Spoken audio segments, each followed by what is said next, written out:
Hello, everybody. I'm Sean Reynolds from Sportsnet, about to be joined by Ken Weeb from the Winnipeg Free Press. Together we are Kenny and Renny. This is the Kenny and Renny post-game show after just another miracle victory by the Winnipeg Jets. Another more proof that the hockey gods absolutely adore the Winnipeg Jets, and another example of why they do. The Winnipeg Jets earning that love from the hockey gods because they just continually do the right thing. So why do I say the hockey gods, helping out? This is just another situation where Gabe Vilardi, the goal that he scores to put the Jets up 2-1 in that game is just a very fortuitous bounce off the skates of a St. Louis defender right into his wheelhouse. He puts it into the back of the net.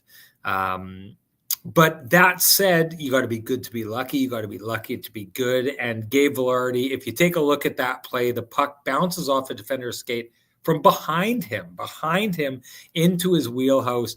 There's not many players in the world that pick up that bounce the way that he does, react on it as quick as he does, and suddenly it's in the back of the net. So yes, a fortuitous bounce, but not many players in the league could capitalize on it the way that Gabe Vilardi does. And then keeping with that theme, I think to a degree, all tipped shots are a little bit, like they're like 80% luck, 20% skill.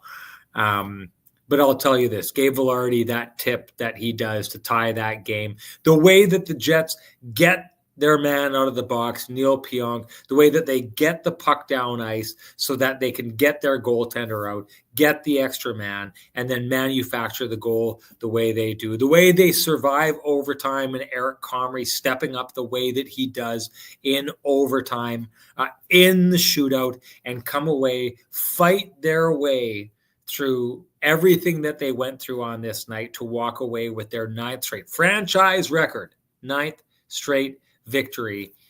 It's just so in step with what we've seen from this Winnipeg Jets team so far this year. I mean, think back to the games in which, they get that goal with, face off in the zone, 3 seconds left on the clock, boom, it's in the back of the net. That's a key goal that takes it to overtime for the Winnipeg Jets in their first 8-game win streak of the season against the Minnesota Wild. Think about in that same 8-game streak to start the season where the Jets score with under a minute left on the clock to beat the Chicago Blackhawks. This is a team that time and time again this year, you don't understand how rare this is. As a Jets fan, I think you're starting to get used to this because this team is just doing it over and over and over again. You know how many teams last, maybe once or twice in a year, maybe no times in a year, maybe a couple years before this happens, that you need to generate a goal and you're just not able to. And the Jets, almost on command,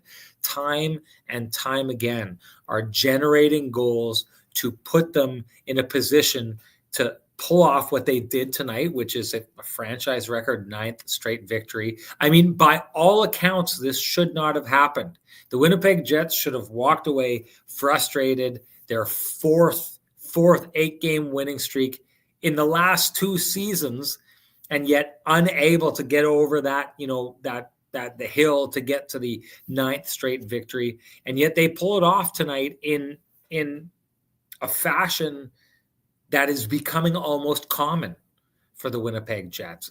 Great comment by Gabriel Vilardi after the game, if you saw the post-game interview I had with him, in that he basically says, the one thing about this team is they kind of just shut everything off and they play to the final whistle.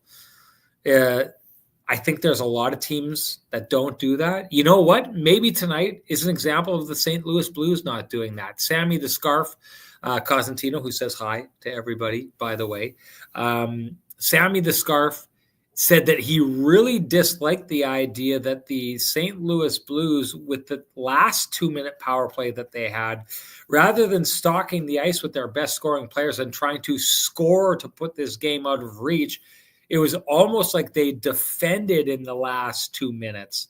And that kind of defensive mindset fell into what happened in that last minute. I'll tell you this, I buy what he's saying, because if you take a look at the way that goal shakes out, The St. Louis Blues are defending that last goal like they are X's on a chalkboard. They are going and they are standing in a specific spot.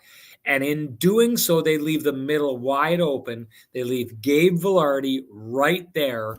And the guy that I personally think has the best hands in the entire NHL. Now it's debatable what that means, but my take on it is like in a split second of time, if there's a player in the NHL that is going to find a puck or tip a puck or deflect a puck or redirect a pass that is like a bullet and put it in the back of the net, I would put Gabe Vilardi up against anyone in the NHL for how quickly he can react. They leave him wide open. Shot comes in. He redirects it. It's in the back of the net. I think that the Jets benefited tonight from the St. Louis Blues falling into we're trying not to lose this game rather than we're trying to win this game mindset. The Jets never fall into that. The Winnipeg Jets, and I don't even think they fall into a we're trying not to lose this game mentality versus a we're trying to win this game mentality. I think the Winnipeg Jets just say time and time again, we're going to do the right thing over and over and over and over, and we think it's going to lead to victories. Gabe Vilardi told me tonight, we are trying to win every single game. They do that by doing the right thing over and over and over. They went out on the ice, did the right things towards the end of the game, tied that thing up, lasted long enough to win it in the shootout. And that is why, ladies and gentlemen, the Winnipeg Jets set a franchise record tonight for their 9th straight victory and did so in only the kind of fashion that leaves everyone at home absolutely ecstatic about being a Winnipeg Jets fan. That's my take on the whole thing. Time to bring in the man with the best music in the business for his take on everything. Here comes Kenny, folks.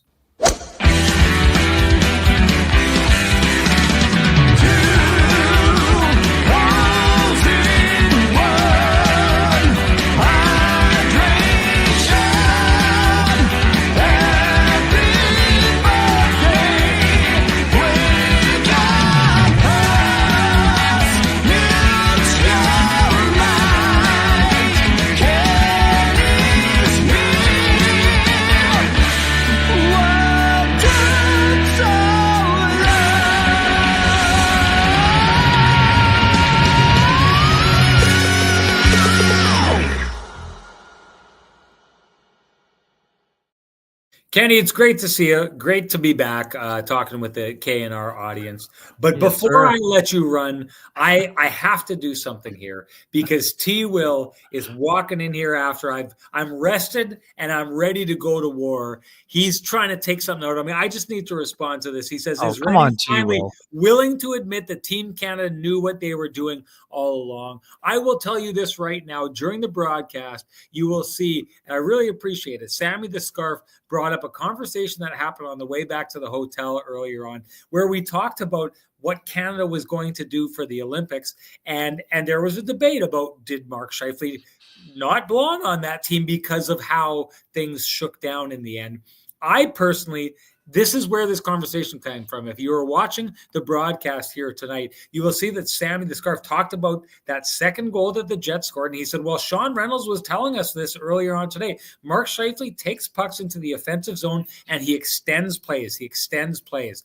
I had said, I think what happened in the Four Nations Cup was a perfect example of why they need Mark Schiefele, because I thought on a number of occasions, especially against the Americans, the Canadians would head into the zone and they would try a pass to the front of the net. They'd turn it over and it would get going the other way. And it allowed often the Americans to build the momentum that they were so often able to build against the Canadians. I think Mark Schiefele is great at snuffing out that momentum because he doesn't go into the offensive zone and throw it to the front of the net hoping to connect. He takes it in and he says, if there's nothing there, I'm just going to turn my butt to the center of the ice. I'm going to turn my stick to the wall and guys can't get the puck off of me. Extending plays. And I love the idea of Mark Schiefele on a Team Canada extending plays and waiting for guys like Connor McDavid, guys like Nathan McKinnon to get in there and extend the plays further. Regardless, we saw a perfect example of what I was talking about tonight in that second goal that Mark Schiefele sets up. I know that you are a big fan of that from the texting that we do back and forth, Ken. We'll get to that. We'll get back to that very specifically. But what I'd like you to get to, wake up, T. Will. You see what Ken's doing there. Time for you to wake up. It's the Pristine Roofing wake-up call. And of course, that means it's time to give North End Rick the Pristine Roofing wake-up call at 1-204-981-6289. He's the guy you want to get down to your place for all your roofing, siding, and exterior needs. You can also call Pristine Roofing at 1-204-237-7663. If you need to give your house the Pristine Roofing wake-up call as badly as T. Will needs a Pristine Roofing wake-up call, you know what to do, even at this time of night. Ken, tell me what you saw in that game before we get back to the show. Yeah, right on. Interesting game. I mean, would have preferred to be in the building to see it. I think you get a much better perspective there, even though I did enjoy the broadcast. Nice job by you and Harn Ryan and Sammy the Scarf for sure. Interesting game. I thought the Jets did a nice job for the most part. Scott Arniel was pretty happy about it when he spoke with the broadcast after the game with the CJOB folks on the post-game show. He liked the start, which, again, you understand why I like the start. I think the Jets had possession of the puck for a good chunk of the first period. Maybe the Blues battled back a bit in the second, but overall, I thought the Jets were pretty good. I mean, puck management a couple times cost them. A second goal, the wraparound. I think that, I know some folks are just pointing the finger at Comrie. I think that Comrie got kind of tied up with Neil Pionk, Sean, right? You'd have a better idea for being in the building, but the reason why he couldn't push post to post there is because he kind of got tied up in Neil Pionk's leg or skate or whatever else. So, and then some folks also saying, oh, well, Comrie went down early on the power play goal by Bushnevich, but Sean, I mean, it's absolute clap bomb off the post and in. So, you can understand why that one went in. I think he went down early because of the fact that there was a lot of traffic in front there. So, as you mentioned, I mean, Jets finding a way in that game, but this wasn't you still have to pull a rabbit out of the hat essentially when you score a 6-on-5 goal. But the composure the Jets play with when in those circumstances, it's not just hair on fire, blind passes in front of the net that can be picked off. I mean, it was attack mode, as Kyle Connor mentioned on the CGOB post-game show, but the attack part was that Gabe Vilardi got to the front of the net and made a perfect tip. And this isn't just, I mean, some people think that deflections are, is there some element of luck to tip ins? Sure. But we watch Nino Niederreiter at the end of practice at the end of morning skates, Sean. He doesn't miss unless the shot is, and he encourages his teammates to be erratic with the shots. He's not just asking for muffins that he can tip easily.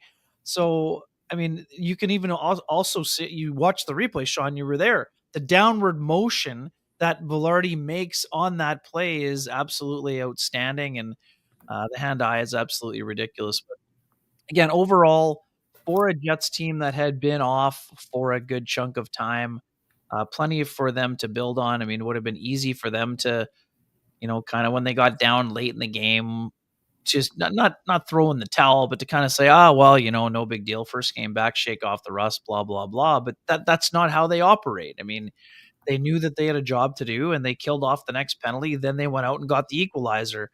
And then after an entertaining overtime, found a way to get it done in their first shootout since October 28th of 2023, which, again, absolutely kind of crazy. But I guess not as crazy when you think of how the Jets play in overtime. They attack in overtime, and generally when you attack in overtime, you either score and end it or you give up a chance the other direction, right? So yeah, I would say important step for the Jets. I mean, was that their A1 game? Was that their perfect game? No, but it also wasn't a C- game either. They did a lot of good things in that game.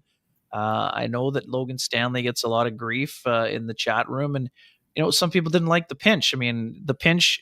I don't mind the pinch, Sean. I mean, I'm going to turn it over to you because you played more defense. I didn't play on defense, but I actually don't mind the pinch. But part of the problem on the pinch is that the F3 isn't there because there's one guy going on a line change and two Jets players don't get the puck deep, which is their primary responsibility on that play. So people saying that, oh, well, he just was being greedy and going for the big hit. I actually think he's just being aggressive, like he's asked to be aggressive. But I mean, maybe if you identify, maybe you can say Stanley's responsibility to identify that there is a line change happening, and maybe you just sit back and make it a 2-on-2. That's fine too. But there were, two or three things that happened on that play. It wasn't just a, wild play by Stanley to throw a big hit. I actually think the fact that he hit Bushnevich there was not a terrible read.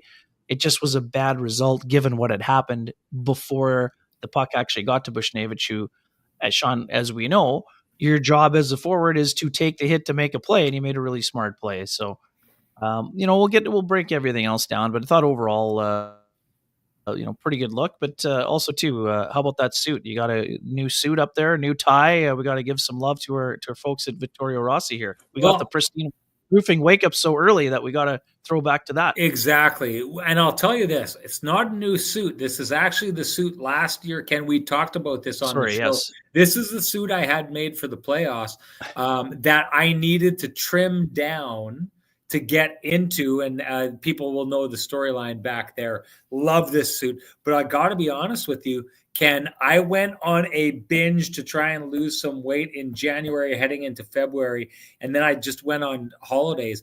I may have lost more weight than I would have expected even on holidays, because this suit, which I struggled to get into for the playoffs last year, I look like I borrowed my dad's suit to head to a wedding, and I'm like an 18-year-old gawky looking kid because I've trimmed up. Regardless, it's still all the beach walking, buddy. It's all that beach walking. It's the beach walking, Ken. That's what it is, and it's the snorkeling as well. I don't know. I'm an active guy, Ken.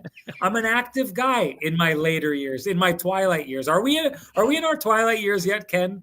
We may be. I don't know. If you're not, I think I definitely am. Regardless, even though I have kind of overshot.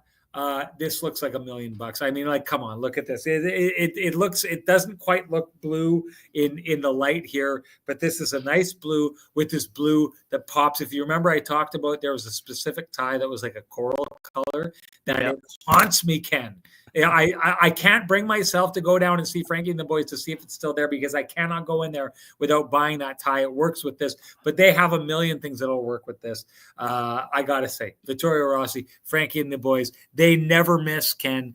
100% on this tonight. And if you want to look 100%, you know what to do. Head on down to Vittorio Rossi. Walk and loudly proclaim that Kenny and Renny sent you. Ask for Frankie and the boys, and they will leave you walking out of that place looking like 100%. Ken, I wanted to talk to you, I wanted to add to what you were talking about. I'm not sure I can, Ken, because I think you nailed it 100%. So I know that people are going to be really upset with Logan Stanley about that play tonight. It does lead to a goal. He does, in jumping up to attack the player and hit Bushnevich on the boards. He does open up Robert Thomas for the 2-on-1. These are facts. This is how this goes. But the Winnipeg Jets style is based on snuffing out plays before plays happen, but doing so with the confidence that if you jump up to try to snuff out that play, that you will be covered if that happens. And listen, hockey happens fast. And Logan Stanley makes that play, probably seeing that there's a forward, the F3, like you talked about, Ken, who is racing back. And what he's thinking is, with that forward there and the defenseman back, it's a 2-on-2, even if the play gets by him. If the play doesn't get by him, he kills the play right there, and it never comes close to happening. So I'm going to say this as full-throated as I possibly can. Logan Stanley's aggressiveness in that play is what leads to the 2-on-1, and it's what leads to the goal. That can be true, but what can also be true at the same time is that the F3 skating across and going to the bench in that situation is potentially abdicating their responsibility in that situation. Or the player coming off the bench is not getting out fast enough to cover off the play there. Listen, the Winnipeg Jets have talked about this for a number of years. Their goal is to get the puck back as fast as possible. Logan Stanley is acting on that, and there's a balance with every play that's called. So I will say this. I still think it's a little bit, maybe Logan Stanley should have recognized that the player going off the ice was going off the ice and it wasn't backtracking Yep. to get back into the play. Maybe he should have saw that. But if I'm a coach, I'm okay with the idea that in that situation that he thought that was going to happen and jumped up to make the play that he's asked to make over and over and over again. Snuff out the play before it happens. Does it suck?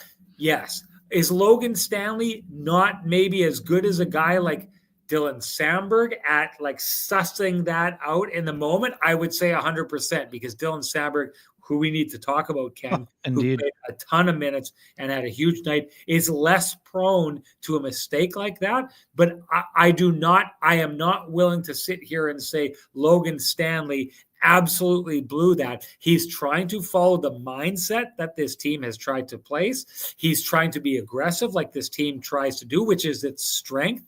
He's doing it because he thinks that a guy is backtracking. So, yes, is this a mistake by Logan Stanley that ends up in the back of the Winnipeg Jets net? The answer to that, unequivocally, in my mind, is yes. But I understand why the play is made. It's made for the right reasons. And I do think that 50% of the fault of that goal lies with the forward that, rather than backtracking to cover off the play, backtracks to change and creates the opportunity that exists in that play for the odd man rush for the St. Louis Blues. Yeah, and the puck should have got in deep to begin with, right? Before that play even happens. And just quickly on Stanley, I mean, people can say whatever they want. I mean, we understand that.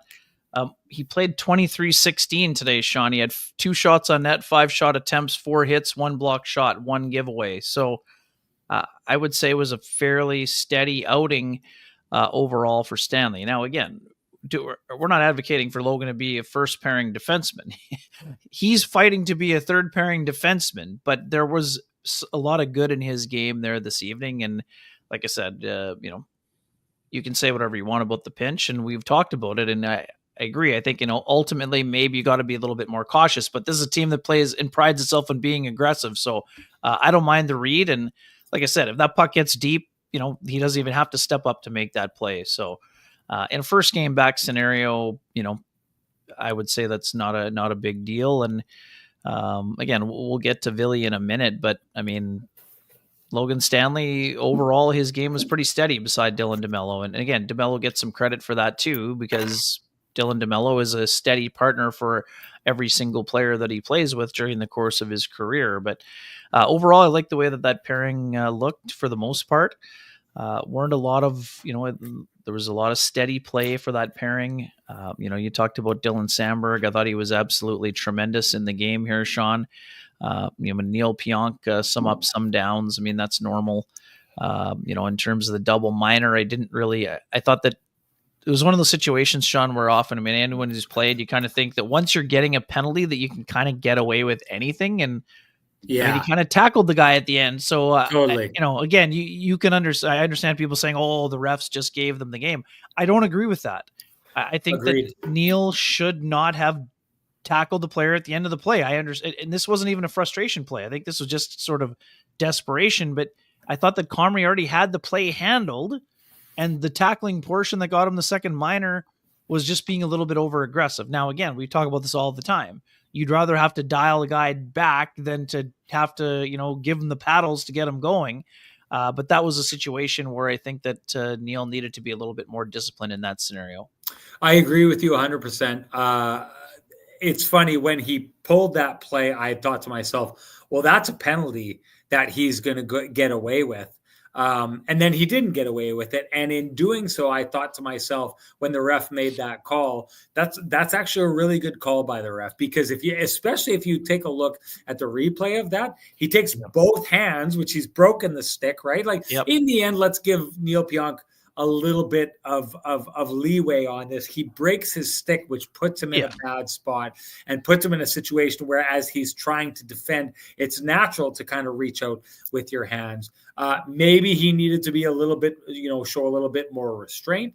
But in that situation, I thought he was going to get away with it. But when he didn't get away with it, Ken, I thought, well, that's just good reffing by the official in that situation to put that there.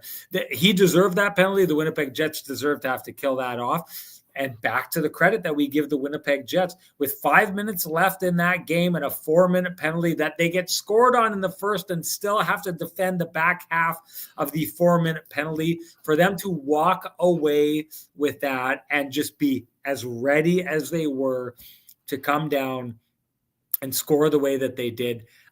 It's outstanding. And I want to ask you this, Ken. I asked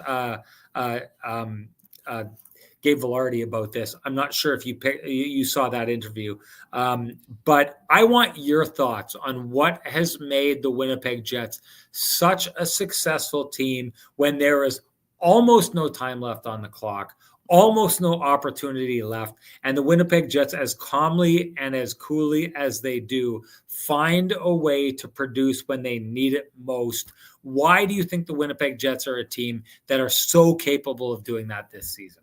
Yeah, Sean, I just think there's just not a lot of panic in their game, and that applies at 5-on-5 power play, even shorthanded to some degree.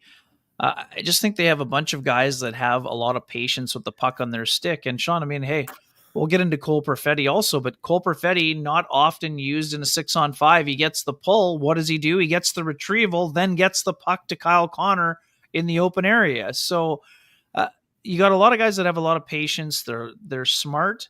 And like I said, so you have the combination of being patient, but you also have the aggression and that shot mentality and getting the puck to the net. They know which places to be.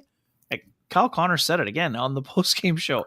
It just a matter. It was not a set play. It's you just go out and do your job properly, right? So, that what I see is the same thing we saw as on the play that you mentioned. Troy Stevens dropping a Claude Noel special right there. There's joy, lots of joy in Joyland. So, I mean, just like the Schiefele play to Vilardi. I mean, if there's nothing there, they don't panic. They don't just throw it into the corner. They don't blind pass it in front. They do what they need to do in order to get the job done. And it's not always going to get done, but they believe they can get it done. 2 down, having to score late, 6-on-5. A lot of the battle scars and the some of the painful lessons, we've talked about this before, Sean. We sometimes wonder why it's taken them so long to learn some of those lessons. What we are seeing this year is that those lessons have sunk in, and they're starting to sort of turn the page on a lot of those demons. And now it's only going to matter if they do it when it matters most down the stretch into the playoffs. But we're seeing them overcome things in the past that had kind of brought them down or sort of knocked them out of sync. I've got a theory on that, Ken. And what I think that theory was part of the culture that existed with the Jets before the turnover, before Rick Bowness came in, before it was continued by Scott Arniel. I thought that there was a real kind of stubbornness in the Winnipeg Jets that don't listen to the outside noise. Don't listen to other people's opinion. We know what we're doing in here, and we don't need to listen to other people. And I think what that almost led to was we're not going to learn our lessons because we're right and we're on to something, and it's going to pay off. Just give it time.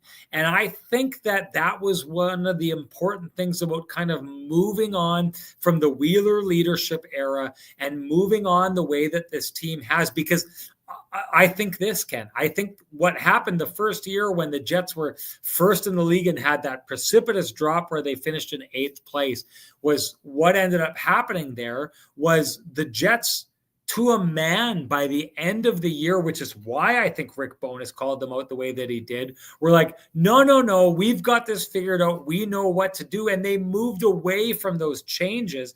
I think the importance of everything that you're talking about is they came open to learning lessons. And I think what you have now is a group that is hungry to learn lessons at almost every single turn. And what that means is that every single game is a learning lesson. Every single blown lead like they had tonight is a learning lesson. This is a team that is just entirely open to getting better and humbling itself to the degree. If I have to break it down to something, I don't think the Jets from 2018, 19, 20 on until the Rick Bowness era, I don't think they were humble.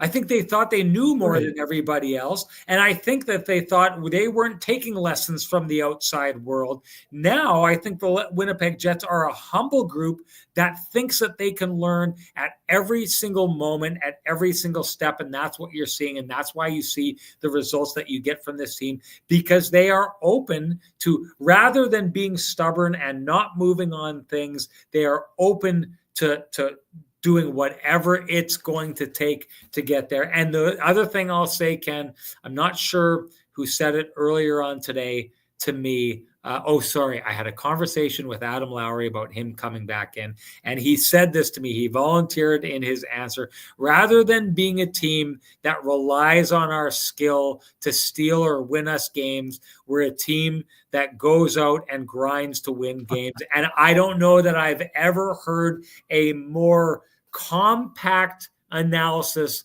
of who the Winnipeg Jets are now compared to what they used to be than that. But I love to see that the Jets recognize that. And I love to see that even coming out of a break, and even though it didn't look perfect tonight, the Winnipeg Jets, to a degree, still ground their way to a victory. They know who they are, whether they do it perfect on nights or not. I don't think it was perfect on this night, but they know who they are, and they follow that identity, and that identity wins them so many hockey games. I'll say this, sticking to that, no doubt, Ken, has absolutely paid off for the Winnipeg Jets. It's paid off time and time again.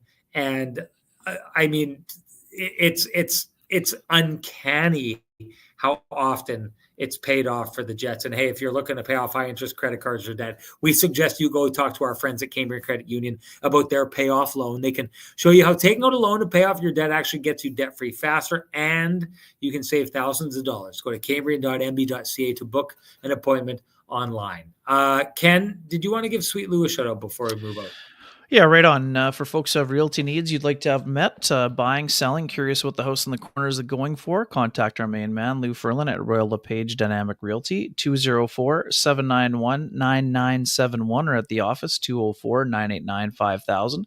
His email is lou@louferlin.ca. That's LOU@LOUFURLAN.ca.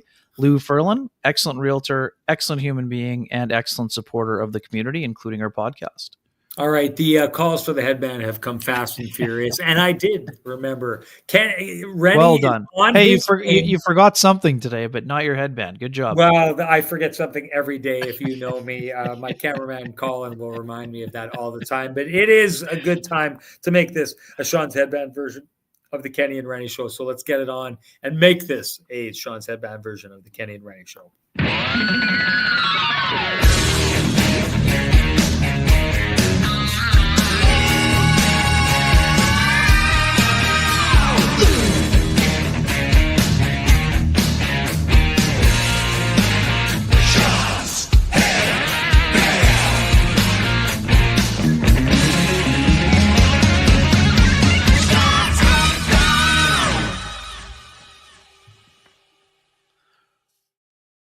I mean, franchise record, 9th straight win. How could we not make this a Sean's Headband version of the Kenny and Renny Show? Ken, I'm going to get distracted here, and I'm willingly doing so. But enough people have commented on this. I wanted to get your take. Stonewall Dave, Calder Mayo here. So, sorry. Let's show it here.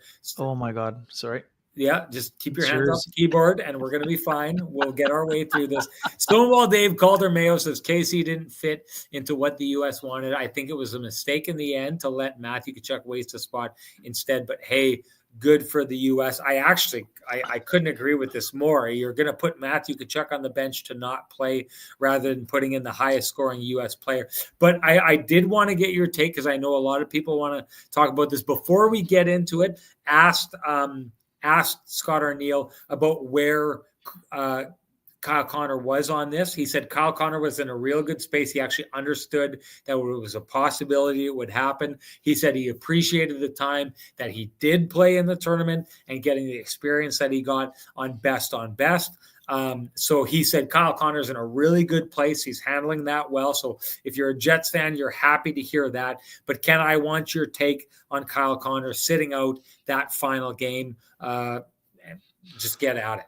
Yeah, right on. I mean, we both enjoyed the Four Nations face-off from afar, and who knows? Maybe 2028, maybe we'll be in the building for the World Cup of Hockey. We'll see what happens there. If that happens, we'd be thrilled about it.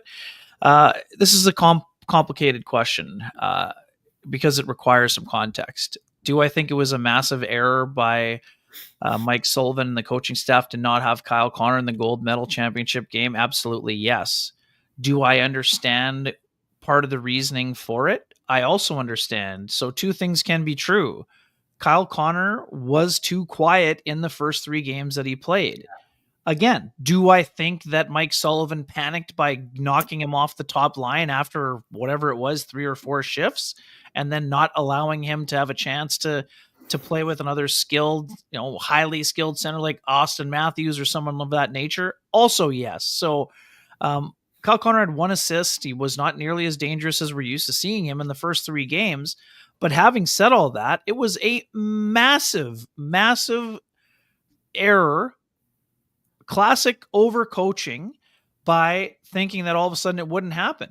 And to me, that was also wake up territory, because I'll tell you this, Sean, when Austin Matthews got bumped up to play on the top line and that left Jack Eichel to play on the second line, there were multiple times in that game I am sure that Jack Eichel would have loved to look to his left with the puck in a dangerous area and fire the puck over to Kyle Connor and see if he could go rooftops on Jordan Binnington. But he didn't have that opportunity because he wasn't in the game. I understand that they dressed Kreider because he's a bigger, stronger guy, has lots of playoff experience, scored in his first shift in the tournament after being a healthy scratch. I get all that. But Kreider barely played 10 minutes in the game.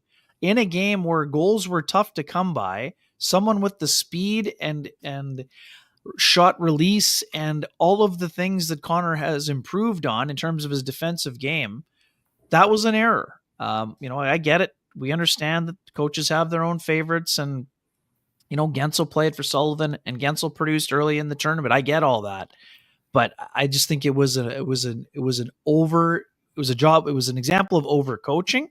I love the way that I'm not the least bit surprised that Kyle Connor is not bothered by it. Even if he was bothered by it, he wouldn't tell us anyway. That's what we know about Kyle Connor. Yeah. But what we also know about Kyle Connor is that he spent 0 time hanging his lip and coasting through the first 5 games coming out of the break. What did he do today? 10 shots on net, 11 shot attempts, and he goes roof daddy in the shootout to win. Oh, and also, by the way, he has the primary helper on the 6-on-5 goal that allowed the Jets to get to overtime. So, again, that's a long-winded way of saying I didn't like the decision.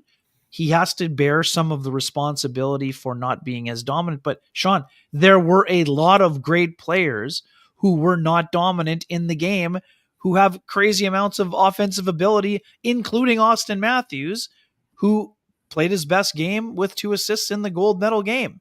Mitch Marner, Sean, outside of the overtime winner in game 1, was not a dangerous player until he became one of the most dangerous players in the gold medal game. Had 2 assists, set up the game-tying goal by Sam Bennett with a ridiculously smart, subtle play to create space and create the lane for Bennett. And then he made a perfect pass to Connor McDavid on the GWG, right? Connor McDavid didn't have a good final until he scored the game winner. So Sidney Crosby, before he scored the golden goal, did not have his best tournament in Vancouver. So when you have a player that is the highest scoring American in the NHL, you give him a chance to be a game breaker. No disrespect to Jack Hughes, very skilled player. He also was not at his best in that tournament. And in that last game, even though he was in the right spot, he was on the ice for the game-winning goal against. I mean, it happens to very good players. Not having Kyle in the game was a big mistake. That's my long-winded way of saying that. Okay. A couple things that I want to touch on here. First off, Dave Chappelle says, I'd take Parayko. He would help with us right now. Sorry, I'm getting totally detoured. I'll get back It's to okay. the Well, answer here. the receipts St. Louis Blues, if you see how they treat him down here, they're not he's moving not going. Parayko lightly. He's not going anywhere. The point that you made, and another point, Stonewall Dave get all kinds of press time here on the Kenny and Renny show. Says Cooper trusted in what Marner would bring and felt like he would work in the top six and was rewarded. I think this is a good comparison between these two players. I think that this is, people were saying that Cooper outcoached because it is brilliant. Cooper liked the idea of Marner with Matt McDavid, started the tournament like that, didn't get a lot of play, and came back to it, right? Because sometimes what you just need is your roster to marinate a little while. Maybe all Kyle Connor needed was a little bit of marinating for it to finally unlock his game. And what the U.S. should have done is had faith that the player who scores the most goals was going to get in there and finally get it done. Maybe that's all it would have taken. That could quite possibly be it. But I will say this, Marner scored in a big moment, overtime, first game that the Team Canada plays. So he did have some of that success earlier on. Hughes is a good example of that as well. But I'm going to tell you this, Ken. You and I talked about it. We were texting back and forth. Kyle Connor, to me, not only looked like he wasn't getting a lot done, he looked a little bit lost out there. Now, the Americans were playing a style of game that was a lean on you, beat you down style game. That is not going to play with Kyle Connor because that's not the kind of player he is. Kyle Connor is a little bit of a more cerebral, get in fast, stick lift, or force you to move the puck in a direction, and the direction he's forcing you to move it is actually a direction where one of his players is in. So he's forcing you to turn over. He's trying to forecheck you with your mind, with his mind. He's not trying to run you through the boards to get through there. And I thought personally, Ken, I don't think it's a fault of Kyle Connor's, but it clashed with the style of game that the Americans were playing. Okay. So I'm actually not that surprised that they moved on and they got Chris Kreider for the exact same reason that you Winnipeg Jets fans at home would love to have Chris Kreider picked up at the trade deadline by the Winnipeg Jets and play for the Winnipeg Jets because of what he would bring you in the playoffs, because of the chaos he would create in front of the net, because the kind of goals he would score in front of the net, because the kind of player he is that is just a load to handle. That's what they were trying to do. And I'll be honest, Kyle Connor, if you are talking about high-end skill on the American team, are you going to put him in ahead of Matthews? Are you going to put him in ahead of Jack Eichel? Like, the thing about Kyle Connor is he fits on a team like that in the top six, or he doesn't fit at all. That's how it goes with a team that decided to be as rough and tumble as they were. And with the success that the Tkachuk brothers had so far, those are two more guys that you can't get past. But Ken, I was having a conversation in that same walk that I had with Sammy on the way there, where I told him why I thought Mark Scheifele really would have fit. It also dawned on me something that was really interesting. We used to talk about this all the time. I'm sure I brought it up on the podcast before.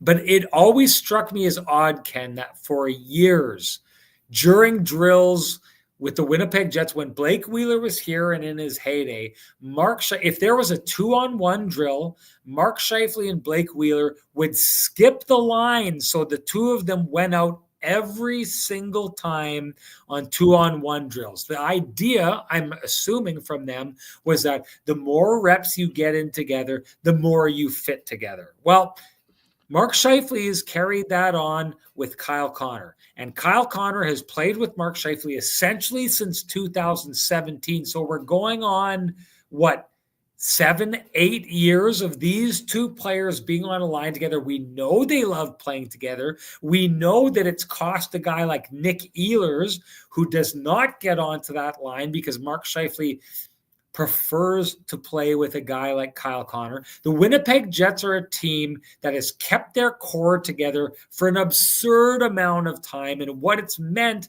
is a guy like Mark Scheifele and a guy like Kyle Connor have played so much time together, Ken, that they've had an opportunity to create the kind of interplay, the kind of chemistry that almost no one else in the league has the opportunity to create, because you don't get to stay together that long in the NHL unless you're Ovechkin, Backstrom, guys like that, right?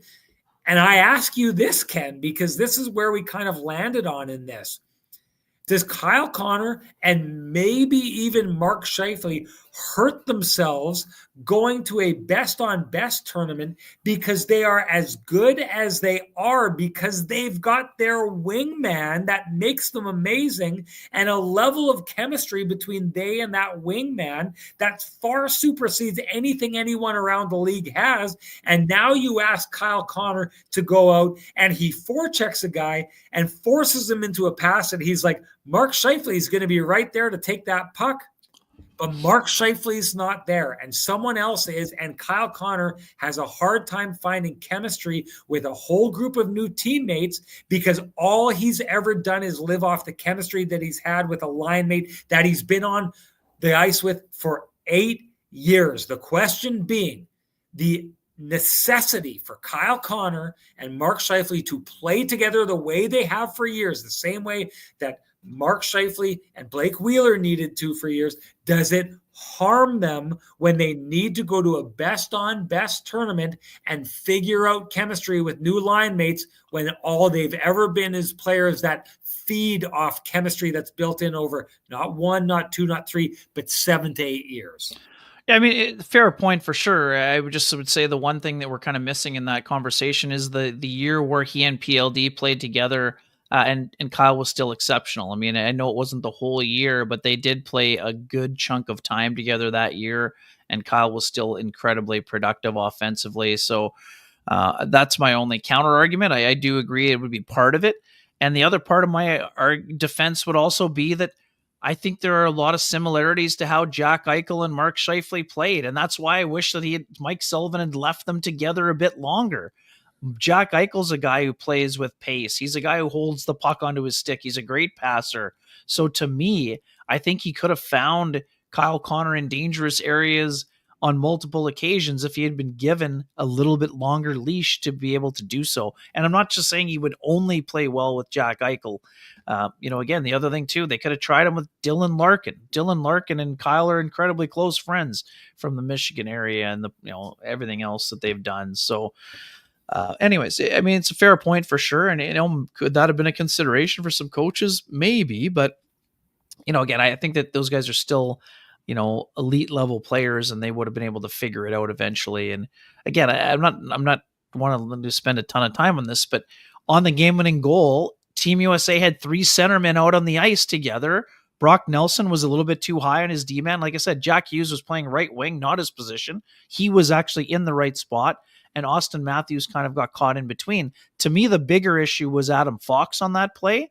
But if you have a left winger playing left wing that's normally playing left wing, maybe that play doesn't happen either. So anyways, it's just this is not to blame one player. There were a couple breakdowns for Team USA on that goal itself. So anyways, all to say, I'm not dismissing your theory. I'm just saying there is some evidence to the contrary with how well he played when PLD and him were regular line mates for a good chunk of that one season. Well, I will say this. I love the way those two played together because I thought Same. Kyle Connor brought out the kind of more high skill nature of that. And I thought Pierre-Luc Dubois really dragged Kyle Connor to the front of the net, which I thought really opened up his game as well. Now, I don't think he needs to do that anymore because Vilardi's been absolutely phenomenal. God, we should talk quick. Well, God, Vilardi deserves more than a quick conversation. I'll say this about Vilardi. You see him come in. It's okay. You see Vilardi on this night. I'll give this to Vilardi. I don't think he's at the level of consistency, clearly not at the level of consistency that a player like Kyle Connor or Mark Scheifele is at these days. But I will say this. Gabe Vilardi not only shows up, and we've talked about this on the show before, but when Gabe Vilardi shows up, the Winnipeg Jets win. And when Gabe Vilardi shows up, it most often seems to happen in games that the Winnipeg Jets would really, really like to win or need to win. So I wanted to say this about Vilardi. He shows up on this night. This is a night that I think Gabe Vilardi kind of willed the Winnipeg Jets into winning this game. It's not a brand new thing. We talked recently about, and God, we should be talking about Perfetti as well, because that's 6 straight games with a point for him. But I go back to that Washington Capitals game, which I thought was Perfetti's best game, not just of the year, his best game period as an NHLer, where he showed up and went to the hardest areas against the hardest team to go to the hard areas against.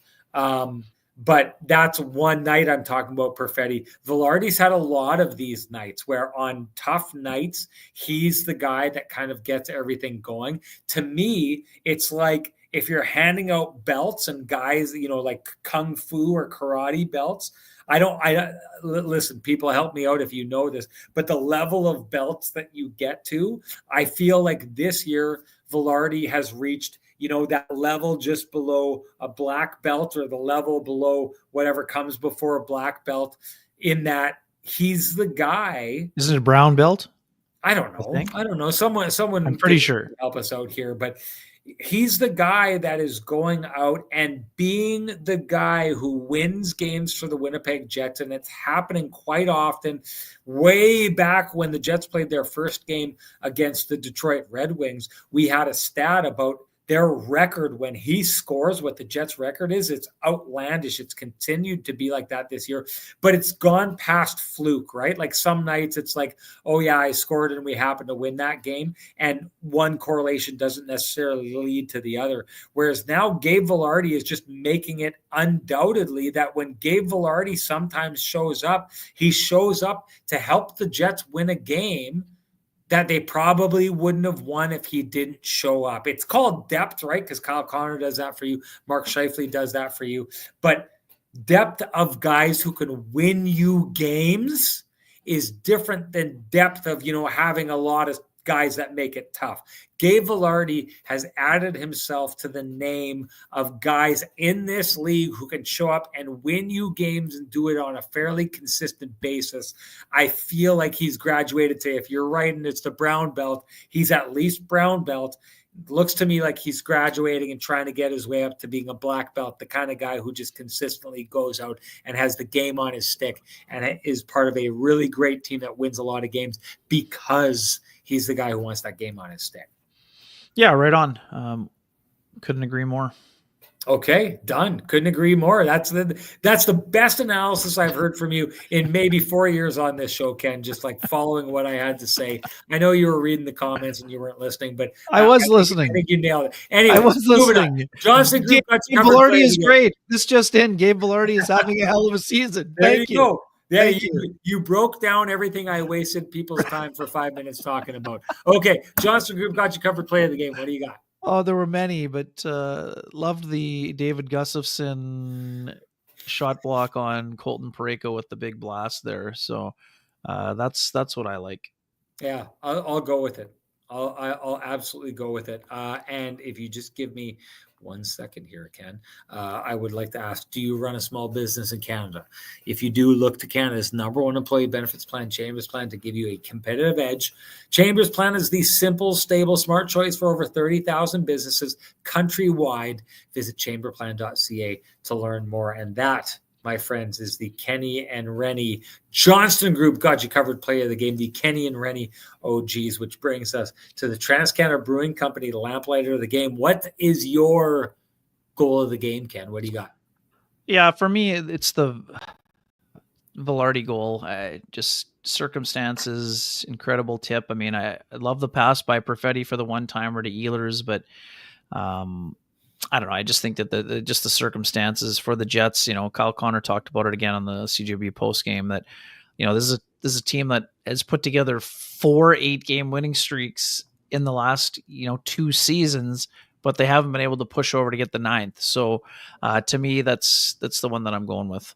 There were great candidates on both sides, but that's the one I'm gonna go with. Okay, well, the goal that he scores, And the it's other one I is great don't, too. yeah, I don't think people realize how amazing that is, and how, again, I'll say it again, like there's only so many people in the world who have the hand-eye coordination to pick up, regardless if it's a fortuitous bounce, a bounce off a player's skates behind you. Like think of the peripheral vision Yep. you need to have to pick that up and pounce on the puck the way that he does. This is.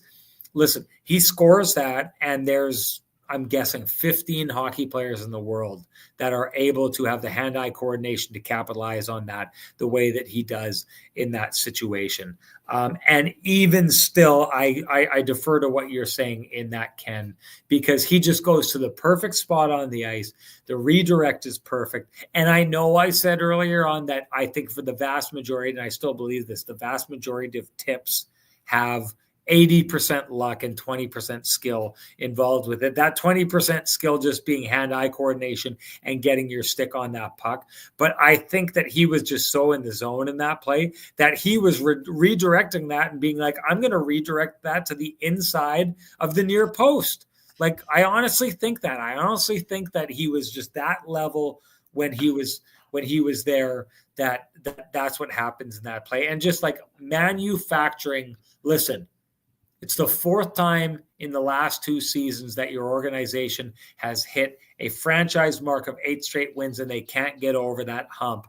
And I just think Dave Vilardi went out and said, yeah, no, we're going to do 9. It's crazy because when I asked him the questions I asked him in the post game, Ken, about like describe the end of the game for me, he's like, well, I had a really good look from the bench that entire time because he doesn't get off on in overtime. But let's be honest. Right now, and we didn't even talk about Comrie and what he did at the end of this game, but let's be honest, the Winnipeg Jets win this game because Gabe Vilardi goes above and beyond and flashes off skills that almost no one in the league has in this game here. Give it to Gabe Vilardi. That's my TransCanada Brewing Company lamplighter of the game. But it doesn't matter. After all my hot air and all that wind, doesn't matter what I think. Matters what you think. Share with us your hashtag TCB lamplighter of the game. You're automatically entered to win a frosty, delicious 8-pack of Lamplighter Amber Ale, brought to you by our friends at TransCanada Brewing Company. If you can't wait for Kenny and Renny to gift you your own frosty, delicious 8-pack, you can go get one for yourself down at 11290 Keniston. You can join them in their tap room, and while you're there, grab yourself a pizza, do yourself a favor, grab yourself some tap drinks, grab yourself some of their wonderful appetizers, maybe check out their pizza of the month, and just enjoy the great atmosphere and the great staff there. As I'm very sure Rick Fritchie is going to enjoy his frosty, delicious 8-pack of Lamplighter Amber Ale, because Rick Fritchie, after a long break, finally gets to find out that he won the Lamplighter Award way back on February 7th. So you know what to do, Rick. Direct message me at SN Sean Reynolds. Send me your full name, send me an email, and I will send you a voucher for a frosty, delicious 8-pack of Lamplighter Amber Ale, brought to you by our friends at TransCanada Brewing Company. I can assure you it is the nectar of the gods. And that brings us, Ken, to the keg save of the game. What do you got? This sounds crazy given the saves that Comrie had to make later on. Honorable mention to the play on Shen to secure the victory. Yes, it did hit the post, but Comrie made the save first. Yeah. I actually think that Comrie being sharp and making the save on Pavel Buchnevich right out of the gate is one of the tone setters for the game. Now, the argument is that you could say that Buchnevich shot it right at him, but to me, that's a massive point blank save in a game against a team that's desperate. It allowed the Jets to take the victory. So I'm kind of going, instead of going with the recency bias in the late one, I'm going with the early save by Comrie that kind of set the tempo and the tone for the Jets in this game, where instead of being down early, they get a goal. They are able to get the lead, get a 1-0 lead, get a 2-1 lead before they had to rally. All right. Sorry, I'm getting detoured. I can't let this rest. Cranley saying almost nobody in the league has skills like Gabe. All right, I guess. Cranley, like, try to keep up in this situation here. We've been talking very specifically about Gabe Vilardi's hand-eye coordination and what he's able to do with it. No one here is trying to say that Gabe Vilardi is above and beyond the skills that guys like Connor McDavid show or Nathan McKinnon show. This is either extremely disingenuous or you need to stop screening it and watching something else because you are not keeping up with what's being said on the show here. Back to the TCB the keg save of the game. I'm going to give it to the save on Falk, where that's a good one. Yeah, and goes in. Now Neil Pionk does a good job of kind of cutting down the options, but I'll tell you this: what I saw in that save is what I saw in the shootout, where Eric Comrie just seemed to be a step ahead of the guys and just following them entirely the way through. There was one save that he made in the shootout that I thought, well, all the player needed to do was deke the other way, and he had a wide open net. In the replay, it wasn't the case. He went, and it was almost like Eric Comrie faked like he was going the direction that the guy should have gone and then immediately went the other way. It was a very active style of goaltending, I thought, by him. And the way he comes out and cuts down and challenges Falk in that moment there, I thought Eric Comrie, Gabe Vilardi, the biggest reason the Winnipeg Jets win this game. Eric Comrie, the second biggest reason the Winnipeg Jets win this game. That's my hashtag, the keg save of the game. Doesn't matter what I think, though. Matters what you think. Share with us your hashtag, the keg save of the game. You're automatically entered to win a $50 gift certificate usable at any of the 3 fine keg locations here in the city of Winnipeg. And I'd like to let Frosty know that, Frosty, you won the $50 gift certificate in the last show way back on February 7th. So you know what to do. Direct message me, Frosty, at SN Sean Reynolds. Send me your full name, send me an email, and I will have the fine folks at the keg send you a $50 gift certificate usable at any of the 3 fine keg locations here in the city of Winnipeg. Each location finer than the last. That's it, Ken. Anything you have to say before we get moving on? Yeah, just quickly, the extension for Vlad Nemestikov, another really smart piece of business for Kevin Cheveldayoff, 2-year deal for the 32-year-old, gets $1 million raise on the AAV. I think this is a smart move, no matter whether the Jets go out and get a number 2 center or not. Prior to the deadline, we know that organizationally, yes, the Jets have Brad Lambert, the Jets have Braden Yager in the system, but I think this is a smart move, and you get some insulation just to ensure when those guys are going to be ready to take on the second line center job, if that's the case coming in, whether that's a year or 2 down the road. The Jets really value Vlad Nemestikov, and Sean, talked about this before. Vlad Nemestikov has played for 7 NHL teams and was part of an 8th, the San Jose Sharks, who eventually traded him to the Winnipeg Jets before he suited up in a game with them. When you've been involved with a quarter of the league's teams and you find a place where they value your services, that's a smart thing to do, is lock up for another 2-year contract. And again, I'm not knocking Vlad Nemestikov for playing for 7 teams and being involved with 8. It means that a lot of those teams wanted his services. But when you find a spot where you get ice time, where you are valued, where you get power play time, can kill penalties, and are getting a regular shift, I love that move for both sides. It's a really smart thing for Vlad Nemestikov as well. I think it's brilliant and a good fit. I'm going to be honest, Ken. I don't think if he ended up in Winnipeg, I don't think Vladislav Nemestikov is still in the league. I honestly think that. I think that, the league had thought that his time had passed him by, and the Winnipeg Jets saw something that other teams didn't. I'll also say this, Ken. Who's the last Winnipeg Jet player to sign 2 straight UFA deals with the Winnipeg Jets? To avoid being a UFA, who wants to be in Winnipeg more than Vladislav Nemestikov is another way of asking that question. Yeah, totally fair, right? I mean, the only similarity would be when Paul Stastny came back, but that was in a trade, right? I mean, that wasn't a right. When they got him back out, he left to go to Vegas. Choice. He left.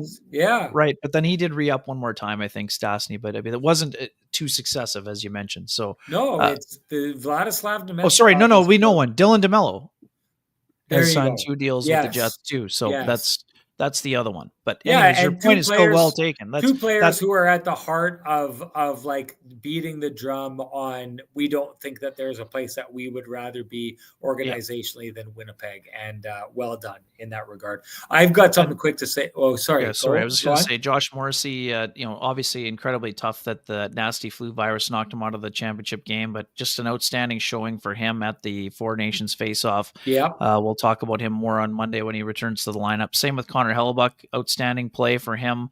5 goals and 3 starts on the big stage. He handled himself incredibly well. This will drive him towards his goal. We know, he said it. He wanted to have a Ryan Miller moment, but with a better ending. He got the same ending, but this is a guy that is incredibly determined to win the Stanley Cup. And I think that playing in that event is going to help him, exercise some of those other, I'm not saying playoff demons, but to be able to elevate on the big stage, I think will help him when it comes down to the next playoff run for him. oh man, there's a conversation to be had about Jordan Binnington and him not putting up Hellebuck numbers, but putting up interesting conversation with John Montgomery about like that player in that moment. And it's interesting because Team Canada had talked about that with Jordan Binnington. Hey, Yep. I still think they were wrong about what they did with Schiefele, but they were 1,000% right in that they thought when all the chips were on the table, they didn't know that there was more of a gamer in that entire tournament than Jordan Binnington. Team Canada so far was right about that. Couple other things I want to talk about. Saw a report about the Winnipeg Jets willing to move their 2025, 2026 draft picks. Also interested in entertaining moves for their first round pick, Colby Barlow, a couple of years ago. Ken, I'll tell you this. If I was a general manager in the NHL, I would be 1,000% skeptical anytime I got a phone call from Kevin Cheveldayoff when it came to moving players. You know how I feel about Colby Barlow. I feel like his stock has really dropped. He really struggled in Winnipeg Jets training camp. I think the idea of moving Colby Barlow is meant to look like the Jets are dangling value, when in the end, I think it's more of an idea on my mind of the Winnipeg Jets giving up on that player. There's a reason they would be willing to move on from him before they would move on from some of the other people that they had there. He has picked up his game though in the OHL after a really slow start, though. I would also give him credit for that. Starting to get back in the right direction, but boy, oh boy, I'll tell you this. I have personally never witnessed a more disastrous training camp for a first round pick than I saw from him this past year. And I will say this too, in conversations I've had with scouts, yes, he's picking things up, but I'll say the OHL scouts seem to be seeing something, and I don't know that there's going to be as much. The other part of this is a first-round draft pick in 2025, as late as the Jets expect to get it. Sounds like it's not in a very good spot to take. So I do think if the Winnipeg Jets are going to start making moves, they could talk about moving their 2025, 2026 picks when they think those picks are going to be in the late 20s, and moving a guy like Colby Barlow. I think they're going to need to get a little bit more aggressive in what they dangle, because it's what they're dangling sounds really good. I think people are looking at the Jets and know the value that they have there and the players that they would want to move if they were going to make some moves. Sammy, we are talking tonight. You've brought this up before, but the idea of picking up the Shen brothers for the Winnipeg Jets is one that he just absolutely adores. He thinks it would be a great pickup for the Winnipeg Jets. So good on you for bringing that up, Ken. I had one more thing to say, but it was two things. Let me write them down before I forget.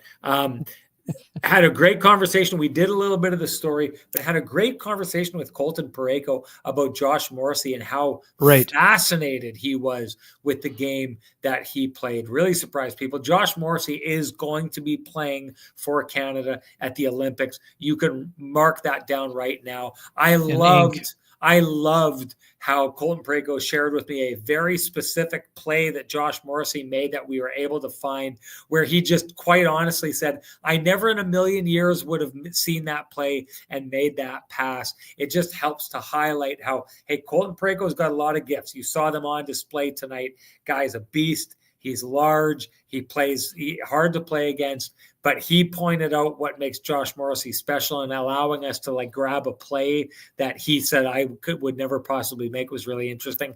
And finally, Ken, I can't even share the details. I could, don't have time, but had a long conversation with Chris Pronger today, which is just brilliant. Like I honestly think when you're getting into arguments of not best of all time and stuff like that, but if you are talking about prototypically the perfect hockey player, Chris Pronger is 6'6/6'7". He made Colton Parayko look small when they took a picture today. Yes, I saw it.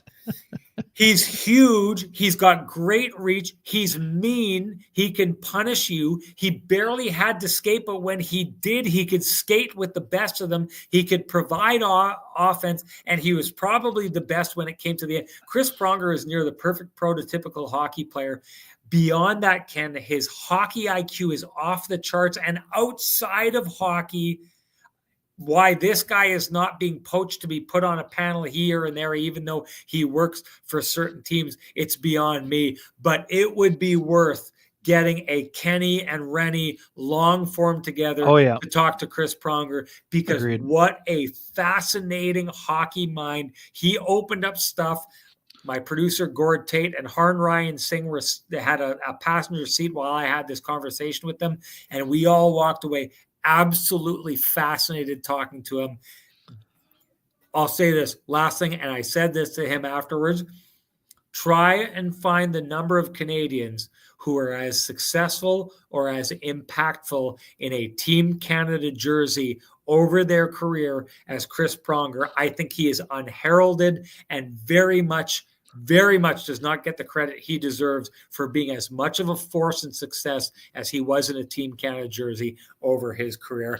Absolute all-timer. I can't tell you how many times, Ken, when I see Team Canada out there and struggling, I think, you know what this team could use? They could use Chris Pronger. Every team could use Chris Pronger. Every single future GM Chris Pronger, I believe, as well at some point. Well, let's get him on the podcast before he gets too big to do it, because he was brilliant talking with him. Anyways, appreciate everyone sticking around for this. It's going to be a busy week here. Back for Monday, game on Monday. Then I'll be doing a Wednesday night hockey between the Jets and the Ottawa Senators in Ottawa. And then next week, it's another Hockey Night in Canada game as the Jets welcome the Philadelphia Flyers before we head on the road, Ken, for the trade deadline, which I think both of us still expect to be somewhat busy for the Winnipeg Jets. Going to be a fun week of hockey coming up here. It was great to be back and see everybody out there. Thank Bellamy, who says, good show as always. Thanks. Great showing by everyone out there. Great showing by you, Ken. And of course, before we shut this down, I would love to say, as I always do, if you appreciate the conversations happening in this space, we implore you to appreciate the contributions made by our sponsors who fight to keep the conversation going in this space.